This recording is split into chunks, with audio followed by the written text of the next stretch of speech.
Press মিডিয়ার সাথী বন্ধুরা, আপনি বিস্তারিত শুনলেন। General secretary comrade Shubhajyoti Chattopadhyay আপনাদের বললেন, আপনারা এই যে প্রাইভেট হয়ে যাওয়ার ব্যাপারটা নিয়ে হয়তো আপনারা এয়ারলাইন্সে এখনও কিছুটা গণ্ডগোলটা রয়ে গেছে। কেন হয়েছে আপনাদের কাছে আর বিস্তারিত বলার দরকার নেই। আপনারা বুঝতে পারছেন, যখন মনোপলি হয় প্রাইভেটের কোনো জিনিসের, তখন কিভাবে একটা ৫,০০০ টাকার টিকিটের দাম ৫০,০০০ টাকা, তাও টিকিট পাওয়া যাচ্ছিল না।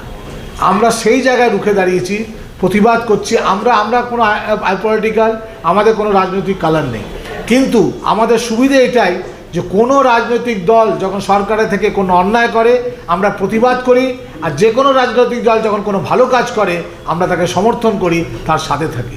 এই ভালো কাজের জন্যই আমরা যত সরকারের প্রকল্পগুলো রয়েছে, সে কন্যাশ্রী হোক, জনধন হোক, আবাস যোজনা হোক, জিচু হোক, আমাদের সরকারি ব্যাংক, আমাদের স্টেট ব্যাংক ছাড়া যা সরকারি ব্যাংক, তারা ঝাঁপিয়ে পড়ি এবং সেইভাবেই আমরা দাঁড়িয়ে কাজ করি।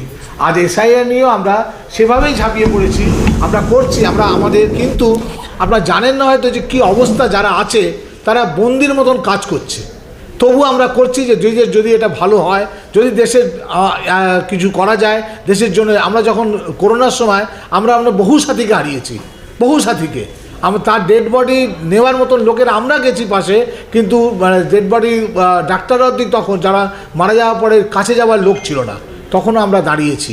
আপনারা জানেন নোটবন্দি কী হয়েছে, করোনার সময় কী হয়েছে, এই সব নিয়ে কিন্তু আমরা রুখে দাঁড়িয়েছি।